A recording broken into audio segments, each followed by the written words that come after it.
All right, let's talk about mindfulness. Chances are you've heard this word everywhere. It's on apps, in books, all over the internet. It's pitched as this magic key to making us less stressed, more focused, and, just generally happier. But with all that buzz, what does it really mean? Is it just sitting in a quiet room? Is it a whole new philosophy on life? Is it something you can master with a 10-minute app session? Well, that's exactly what we're going to unpack here. So let's start with the version of mindfulness that's taken over the modern world, the one that's become this huge phenomenon, promising a real fix for our busy, chaotic lives. I mean, think about it. We live in this hyper-connected, always-on world, and mindfulness is sold to us as the ultimate life hack, right? It's the tool that's supposed to help you ace that big presentation, finally get your inbox to zero, and just navigate the daily grind without completely freaking out. This right here? This is the definition that really launched mindfulness into the mainstream. It's from Jon Kabat-Zinn, a doctor who, way back in 1979, had this brilliant idea. He created a program called Mindfulness-Based Stress Reduction, or MBSR. He basically took the practice, stripped away the religious layers, and framed it in a way that modern science and the Western world could really grab onto. It's simple, it's direct, and it turned out to be incredibly powerful. But here's the thing. While that definition is a fantastic starting point, it's a little bit like describing a massive iceberg by only talking about the tiny tip you can see above the water. Is there more to this whole thing than just a technique for chilling out? Let's take a look under the hood. And when I say under the hood, I mean it quite literally. We are going inside your head. Because this isn't just about feeling different. It's about what physically, measurably changes inside your brain when you practice this stuff. Okay, so think of your body's stress response like a super sensitive built-in alarm system. When your brain perceives a threat, and to your brain a crazy deadline can feel just as scary as a tiger, it floods your system with hormones, like cortisol. That's your fight or flight response kicking in. It's amazing for survival, but when it's constantly triggered by everyday stress, it really starts to wear you down. Now, this is where it gets absolutely astounding. Researchers at Harvard actually scanned people's brains, then had them do an 8-week mindfulness program, and then scanned them again. And what they found was just, wow. The amygdala, which is basically the brain's panic button, it physically shrank.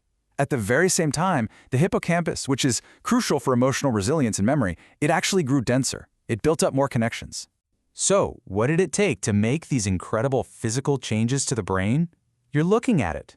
Just 27 minutes a day on average.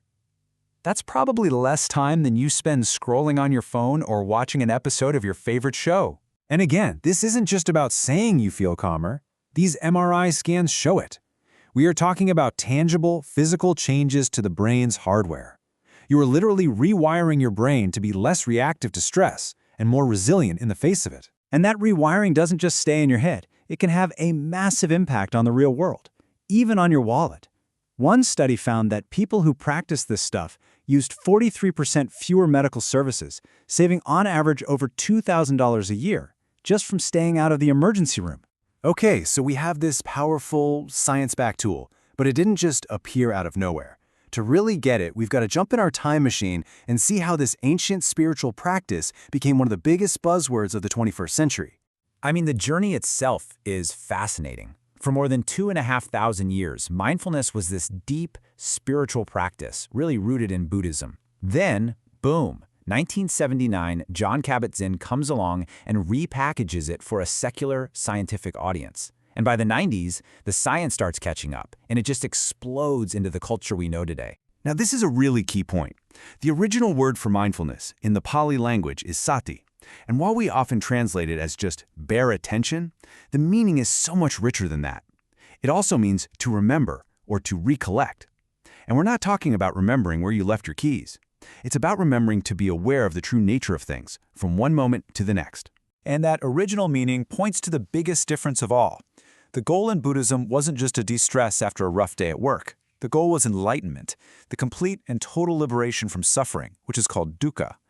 Today's goal, while still incredibly valuable, is, well, it's a lot more focused on improving our current quality of life, managing stress, and maybe boosting our productivity. Okay, we've gone through the science, we've looked at the history. But how do you actually do it? Let's get super practical and break down exactly how anyone can get started, right now. This guide from the NHS is just a perfect, no-nonsense way to start. It's so simple. Find a comfy spot, tune in to what you can see, hear, and feel, and then Step 4, you just rest your attention on your breath. Now, the real magic, the secret sauce, is in steps 5 and 6. Your mind is going to wander. That's step 5. It's not a mistake, it's just what minds do. The actual practice is step 6. The moment you notice it's wandered, and you gently, without judgment, guide it back. Every single time you do that, it is like a little bicep curl for your brain. And look, this doesn't have to take up a huge chunk of your day. As this great graphic from Harvard Health shows, you can weave this into your life with these short 10 or 15-minute practices. You can do a body scan meditation while you're lying in bed, or just take a single minute at your desk to check in with your breath. The key isn't how long you do it, it's doing it consistently. Now, let's be real for a second. When you first start, you are going to hit some bumps in the road. You might get really bored or restless. You might get distracted by a car alarm outside. You might even fall asleep. And guess what? That is all completely 100% normal. One source I read pointed out that even very experienced monks doze off sometimes. The goal isn't to force your mind to be perfectly blank and peaceful. The goal is just to be aware of whatever's happening, even if it's boredom or sleepiness, without beating yourself up about it. So mindfulness is this ancient practice, it's backed by modern science, and you can start doing it today. Case closed, right? Well, not quite. To really get the full, complete picture, we have to look beyond the hype. To understand the pushback, you need to know this one term, make mindfulness. It's what critics call the modern version of the practice. The idea is that it's been turned into a kind of spiritual fast food. It's quick, it's convenient, it's everywhere, but it might be missing some of the essential nutrients of the original meal. And these aren't just small concerns. They're worth thinking about. This is now a multi-billion-dollar industry. When you strip away the ethical foundations, like compassion, does it just become another tool to make you a more efficient worker? A way to cope with a stressful system instead of actually questioning the system itself? And it's also really important to know, it's not a magic cure-all. For some people, it can actually lead to some negative effects, like more anxiety. So what is mindfulness, really? Is it a powerful mental workout that can literally change the shape of your brain for the better? Is it a 2,500-year-old spiritual path to profound peace? Or has it become a commercialized tool to help us put up with an increasingly stressful world? The real answer, as it so often is probably a little bit of all three.